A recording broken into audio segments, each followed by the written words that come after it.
Most of the people who find their way usually have something that needs to be fixed. You believe me, don't you? Into your business. Christmas Town, Sunday, 11:10 Central. Ion Television, positively entertaining. An Ion Television original holiday movie is presented by Lyrica. I kept feeling this radiating ache everywhere. The pain was so frustrating.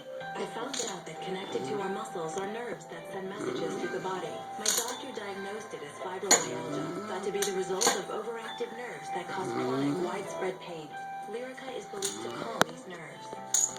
I learned Lyrica can provide significant relief to pain. The less pain means I can feel better and do more of what I love. Lyrica is not for everyone. Lyrica may cause serious allergic reactions or suicidal thoughts or actions. Tell your doctor right away if you have these, new or worsening depression, or unusual changes in mood or swelling or affected breathing or skin, or changes in eyesight, including blurry vision, or muscle pain with fever or tired feeling. Common side effects are dizziness, sleepiness, weight gain, and swelling of hands, legs, and feet. Don't drink alcohol while taking Lyrica. Don't drive or use machinery until you know how Lyrica affects you. I found answers about fibromyalgia. Then I found Lyrica. Ask your